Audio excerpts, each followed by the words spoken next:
आज हम पढ़ेंगे भूमध्य सागरीय कृषि। भूमध्य सागरीय कृषि अति विशिष्ट प्रकार की कृषि है।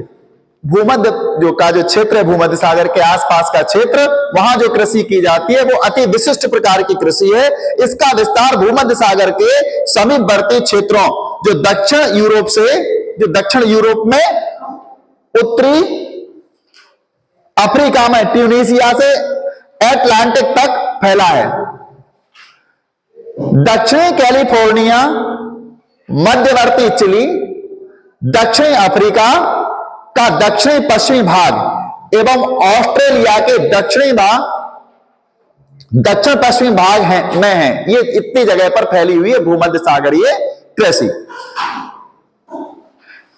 अगर देखा जाए, भूमध्य सागर के जो आसपास का क्षेत्र आ जाता है, उसके समीपवर्ती का जो क्षेत्र है, वहां पर भूमध्य सागरीय कृषि फैली हुई है।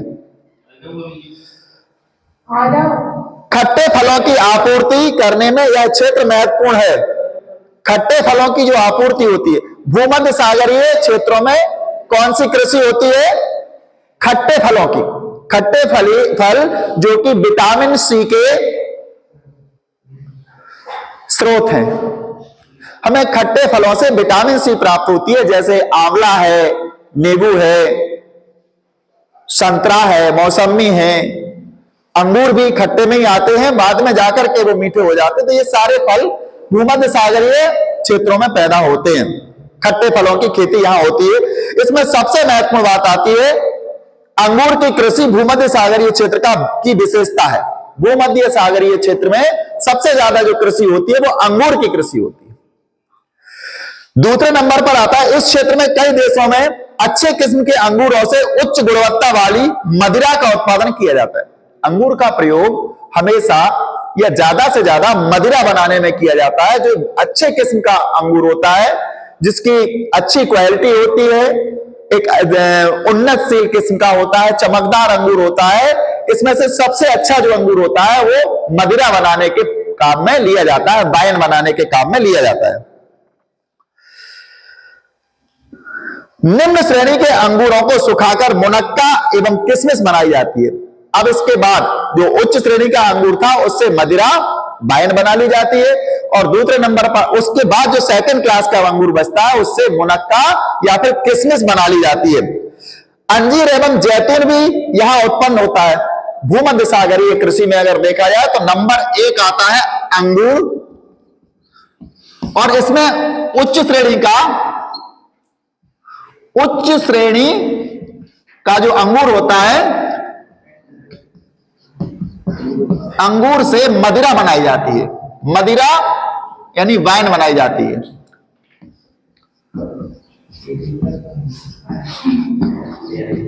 इसके बाद जो निम्न श्रेणी का आता है, उससे क्या होता है? मुनक्का या फिर किशमिश बनाई जाती है।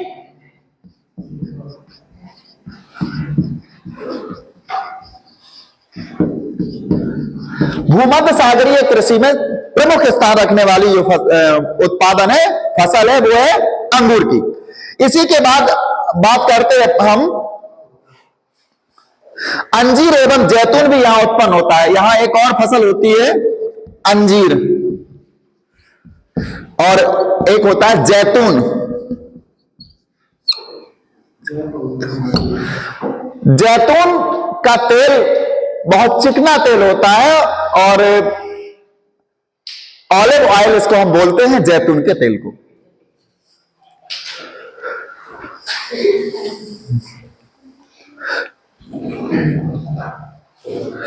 शीत ऋतु में जब यूरोप में, संयुक्त राज्य अमेरिका में फलों एवं सब्जियों की मांग होती है, तब इसी क्षेत्र में इसे पूर्ति की जाती है।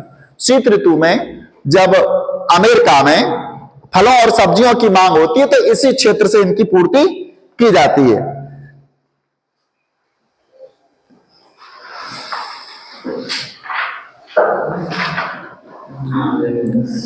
अब आएगा बाजार के लिए सब्जी खेती एवं उद्यान कृषि। नेक्स्ट आएगा, ये भूमध्य सागरीय कृषि में हमें 3 चीजें देखनी है। सबसे पहले देखना है भूमध्य सागरीय क्षेत्र कौन कौन सा है और यहाँ कौन कौन सी फसलें उगाई जाती हैं।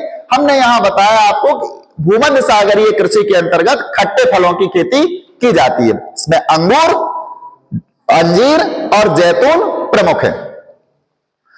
अब हम देखते हैं बाजार के लिए सब्जी खेती एवं उद्यान कृषि। ये जो बाजार होते हैं यहाँ के, इसके लिए सब्जी कृषि और उद्यान कृषि क्या होती है?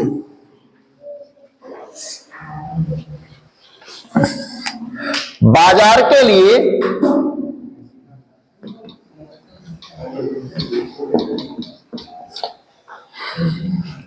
सब्जी खेती एवं उद्यान कृषि, सब्जी खेती एवं उद्यान कृषि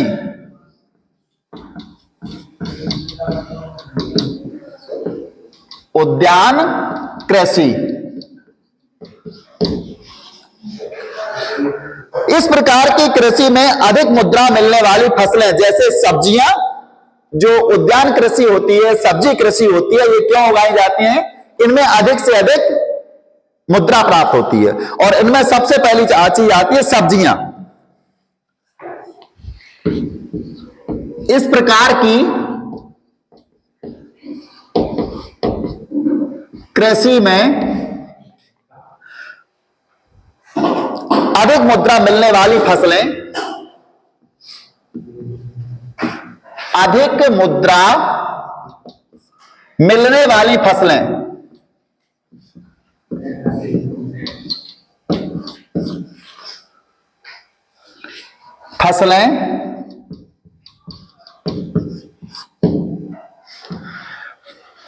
इनमें प्रमुख रूप से आती हैं सब्जियां, फल एवं पुष्प लगाए जाते हैं।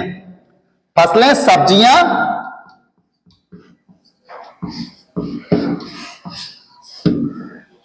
सबसे पहले हम इस प्रकार की कृषि में क्या लगाते हैं? सब्जियां, इसके बाद हम लगाते हैं फल और आते हैं पुष्प। आजकल विश्व स्तर के बाजार में पुष्प की मांग बहुत ज्यादा है। फूलों की खेती का या फूलों का आयात निर्यात भी होता है। हम फूल को शीघ्र नाशवान एक फसल समझते हैं कि ये बहुत कम समय के लिए होती है, लेकिन इनको बड़े अच्छे प्रशीतकों के माध्यम से उनमें रख करके हमेशा ये ताजा रहते हैं और इनको विदेशों में आयात और निर्यात भी किया जाता है। जरूरत पड़ने पर हम मंगा लेते हैं और अधिकता होने पर हम इनको निर्यात कर देते हैं। तो पुष्प की खेती आज के युग में बहुत ज्यादा लाभकारी खेती होती जा रही है। पुष्प आदि लगाए जाते हैं किसमें? बाजार के लिए सब्जी खेती एवं उद्यान कृषि में।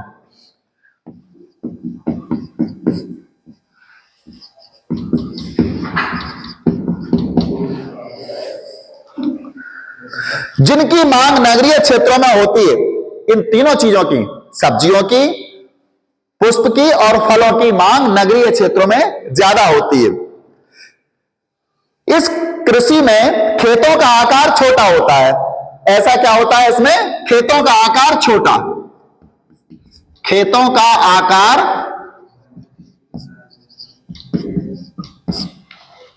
छोटा होता है। सब्जी कृषि या सब्जी खेती और उद्यान कृषि में खेतों का आकार छोटा होता है। एक और बात आती है, खेत अच्छे यातायात साधनों के द्वारा नगरीय केंद्रों, जहां ऊंची आय वाले उपभोक्ता रहते हैं, खेत होते कहां हैं? ये अच्छे यातायात वाली जगह पर होते हैं। इन खेतों तक यातायात के साधन आराम से पहुंच सकें। इसमें मुख्यतः सड़क मार्गों के किनारे ये खेत होते हैं जो पुष्पों के, फलों के या सब्जियों के होते हैं। किसी भी मौसम में इनसे प्राप्त होने वाले उत्पादन को मंडियों तक या बाजार तक पहुंचाया जा सके। और नगरीय क्षेत्रों के भी नजदीक होते हैं, जिससे कि तत्काल इसको ले जाकर के नगर में बेचा जा सके। इसके जो उपभोक्ता होते हैं ऊंची आय वाले होते हैं, जो भी अच्छी किस्म की सब्जियों का प्रयोग करते हैं, फलों का प्रयोग करते हैं और पुष्पों का प्रयोग करते हैं। इनके जो उपभोक्ता होते हैं ये ऊंची आय वाले होते हैं, इनकी आमदनी बहुत ज्यादा होती है, तभी वो इन चीजों का सही इस्तेमाल कर पाते हैं, भूमध्य सागरीय सब्जियों का और उद्यानों से उत्पन्न होने वाली वस्तुओं का। इसमें गहन श्रम एवं अधिक पूंजी की आवश्यकता होती है। इसमें क्या होता है? खेतों का आकार इसका छोटा होता है। दूसरा इसका यातायात सुविधा के नजदीक होते हैं।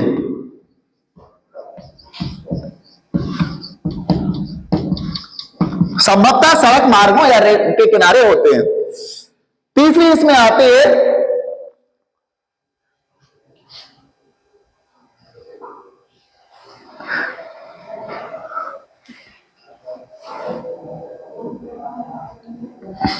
इसके उपभोक्ताओं की आय अधिक होती है, या यूं कहें इसके उपभोक्ता ऊंची आय वाले होते हैं। इसके उपभोक्ता ऊंची आय वाले होते हैं।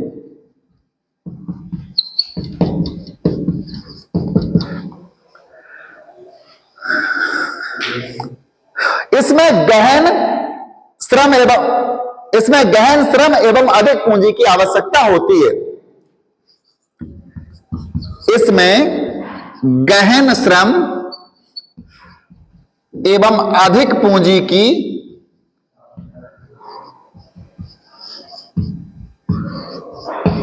आवश्यकता होती है।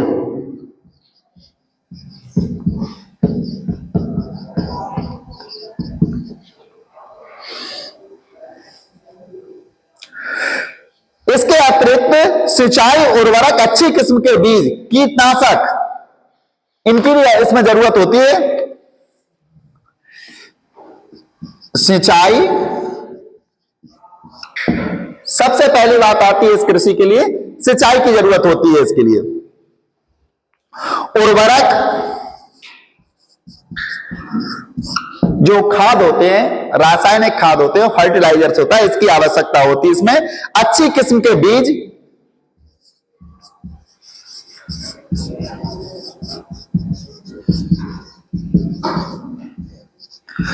अच्छी किस्म के बीज, कीटनाशी,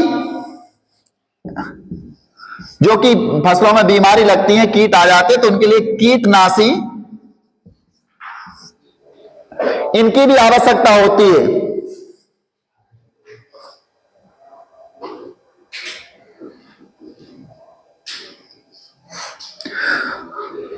हरित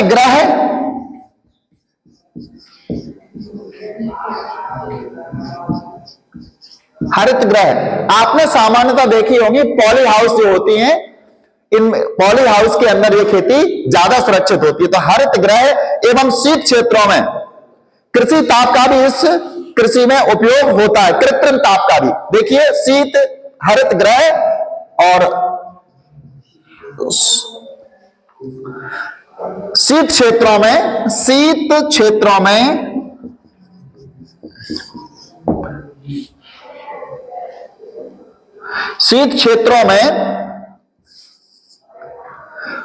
क्या होता है, शीत क्षेत्रों में कृत्रिम ताप की आवश्यकता होती है। मतलब हम तापमान वहां जनरेट करते हैं, बनाते हैं, और अपनी फसलों को ज्यादा ठंड से बचाने के लिए तापमान वहां अपन देते हैं फसलों को। तो कृत्रिम ताप की भी आवश्यकता होती है।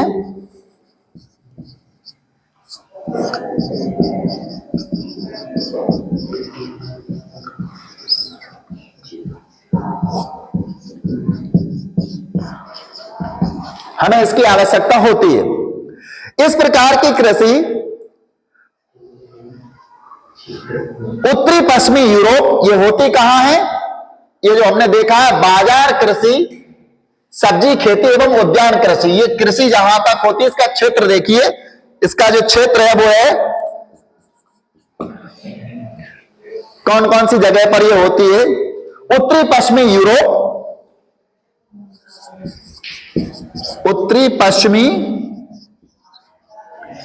यूरोप,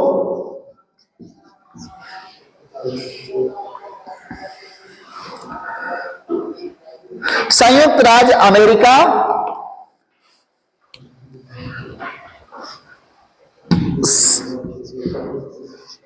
संयुक्त राज्य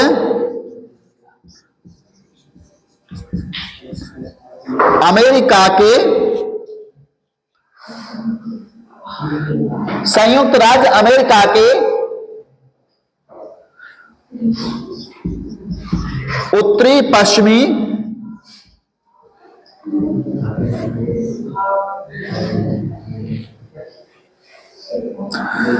संयुक्त राज्य अमेरिका के उत्तरी पश्चिमी भाग एवं भूमध्य सागरीय प्रदेश में अधिक विकसित है।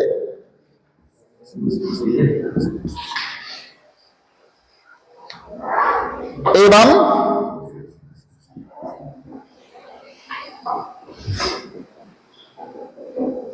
भूमध्य सागरीय प्रदेश में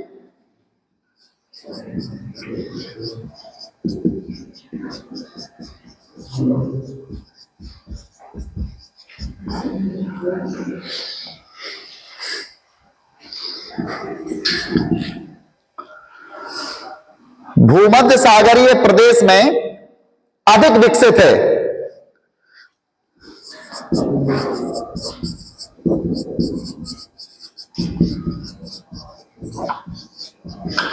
इसके अलावा जहां औद्योगिक क्षेत्रों में जनसंख्या घनत्व अधिक होता है, जहां उद्योग लगे हैं यहां जनसंख्या घनत्व अधिक होता है, जैसे नीदरलैंड पुष्प उत्पादन के लिए अपना विशेष स्थान रखता है। नीदरलैंड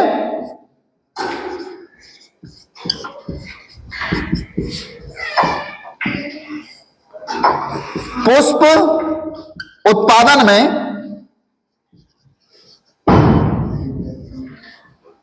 विशिष्टीकरण रखता है। नीदरलैंड में पुष्प उत्पादन का अच्छा खासा वो है वहां पर क्षेत्र, और वो विशिष्ट स्थान रखता है, स्पेशलाइजेशन है वहां पर फ्लावर के लिए, पुष्प उत्पादन के लिए। यहां से बागवानी फसल विशेषतः ट्यूलिप, एक प्रकार का फूल होता है ट्यूलिप। नीदरलैंड में सबसे ज्यादा बागवानी में क्या होता है, ट्यूलिप की फसल वहां होती है। ट्यूलिप एक विशेष प्रकार का फूल होता है, पुष्प होता है, पूरे यूरोप के प्रमुख शहरों में भेजा जाता है। नीदरलैंड से जो ट्यूलिप नामक फूल है या पुष्प है, इसको पूरे यूरोप में भेजा जाता है।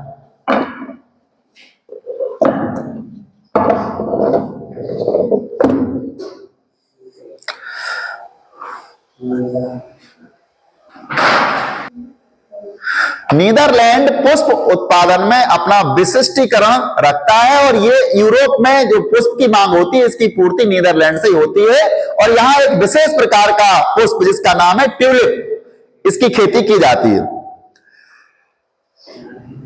जिन प्रदेशों में कृषक केवल सब्जियां पैदा करता है वहां इसको ट्रक कृषि के नाम से जाना जाता है। जिन प्रदेशों में कृषक केवल क्या करता है, सब्जियां पैदा करता है, वहां इसको ट्रक फार्मिंग के नाम से जाना जाता है। मतलब सीधा सीधा मतलब इसका यह है कि यदि कृषि की जाती है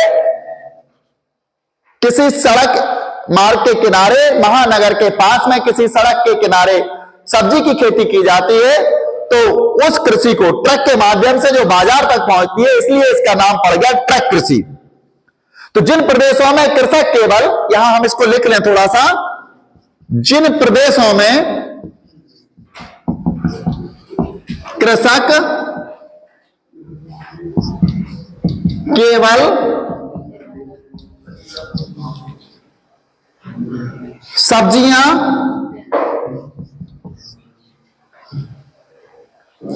पैदा करते हैं,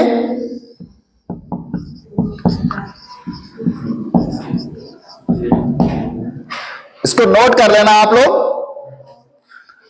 वहां इसको ट्रक कृषि के नाम से जाना जाता है। वहां इसको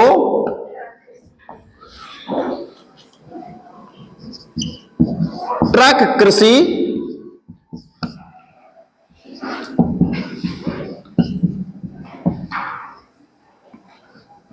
या ट्रक फार्मिंग, ब्रैकेट में इसको लिख लो, ट्रक फार्मिंग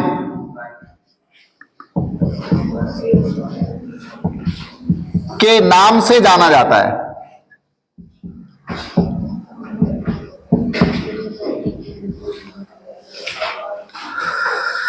ट्रक फार्म एवं बाजार के मध्य की दूरी जो एक ट्रक रात भर में तय करता है, उसी आधार पर इसका नाम ट्रक कृषि रखा गया। ट्रक फार्मिंग या ट्रक कृषि इसलिए रखा गया है कि एक ट्रक अधिकतम रात भर में दूरी तय कर लेता है बाजार तक सब्जी ले जाने में, इसलिए इसका नाम ट्रक फार्मिंग रखा गया है। पश्चिमी यूरोप एवं उत्तरी अमेरिका के औद्योगिक क्षेत्रों में उद्यान कृषि के अलावा कारखाना कृषि भी की जाती है। यहां पर अगर बात की जाए तो पश्चिमी यूरोप और उत्तरी अमेरिका, पश्चिमी यूरोप उत्तरी अमेरिका, यानी ये आ गया पश्चिमी यूरोप और ये है उत्तरी अमेरिका। इन दोनों जगह पर क्या होता है, औद्योगिक क्षेत्र है में कृषि उद्यान के अलावा कारखाना कृषि भी की जाती है। इसमें पशुधन पाला जाता है। कारखाना कृषि में क्या होता है, पशुधन पाला जाता है। इसको नोट कर लेना आप लोग, कारखाना कृषि में पशुधन को पालन किया जाता है। इनमें विशेषता गाय, बैल एवं कुक्कुर होते हैं। कुक्कुर यानी कि मुर्गी पालन, पोल्ट्री फार्मिंग होती है। इन्हें बाड़े पर कारखानों में तैयार बने बनाए भोजन पर रखा जाता है। यानी जो भी पशु होते हैं जिनका हम पालन करते हैं, कारखाना में बना हुआ भोजन इस पर ये निर्भर करते हैं। एवं उनकी बीमारियों का भी ध्यान रखा जाता है। इसमें भवन निर्माण, यंत्र खरीदने, प्रकाश एवं ताप की व्यवस्था करने एवं पशु चिकित्सा के लिए बहुत अधिक धन की आवश्यकता होती है। अच्छी नस्ल का चुनाव यदि हमें करना है तो इसके लिए हम क्या करते हैं, प्रजनन की वैज्ञानिक विधियों, कुक्कुर एवं पशुपालन के महत्वपूर्ण लक्षण हैं। कृषि करने वाले संगठन के आधार पर भी कृषि के प्रकारों का वर्गीकरण किया जा सकता है। कृषि संगठन कृषक का खेतों पर अपना अधिकार एवं उस पर सरकारी नीतियों जो कृषि में सहायक होती हैं से प्रभावित होता है।